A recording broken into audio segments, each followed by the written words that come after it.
Bom dia, pessoal, tudo bem? Aproveitando aqui o trânsito para a gente trocar ideia, né?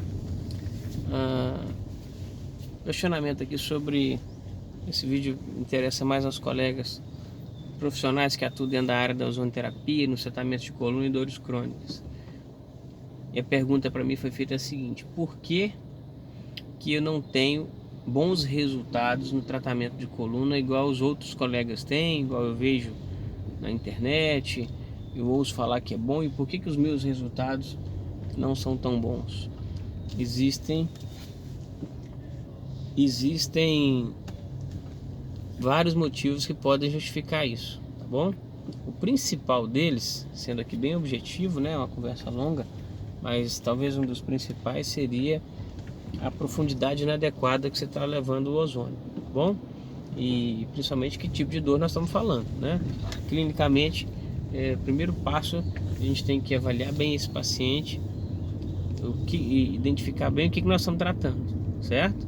É uma dor lombar inespecífica, tranquilo, os resultados são mais rápidos, são mais simples, o tratamento é mais simples de ser feito e tudo ótimo. Agora, é uma radiculopatia lombar, pior ainda, é uma radiculopatia cervical, certo? Então, aí a conversa já muda de figura, certo? E o que é uma radiculopatia? Radiculopatia é uma doença que cursa com irritação da raiz nervosa, né?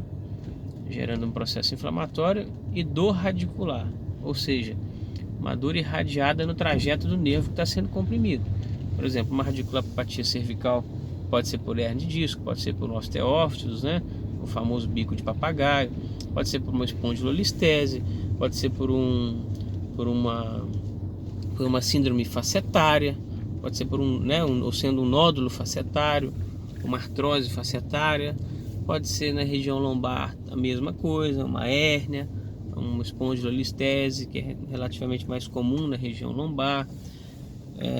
As síndromes facetárias, né, cuja dor se agrava no movimento de extensão de tronco, é muito comum.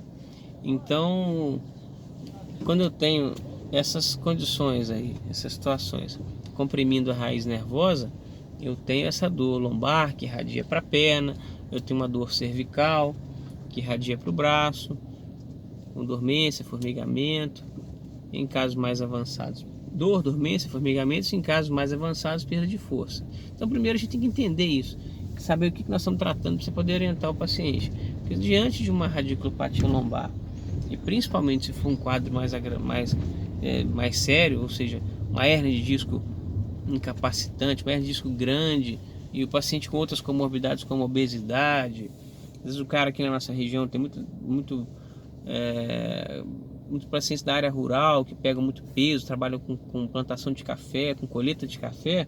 Isso aí, o trabalho dele é um complicador, certo? Então depende de ser, ele só vai fazer o que você precisa, os cuidados com postura, se ele entender bem o que ele tem, aí ele vai fazer parte do processo de tratamento.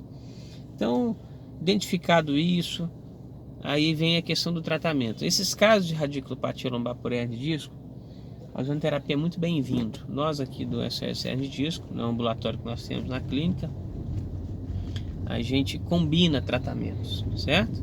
A gente combina eletroacupuntura, a gente combina ozonoterapia, a gente usa também terapias de flexodescompressão, a gente usa magnetoterapia de campo pulsado, né?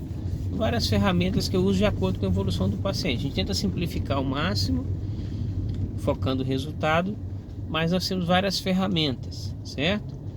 Então, mas com relação ao ozônio, se o ozônio não chegar a uma profundidade adequada, não vai adiantar, pessoal. Tá bom?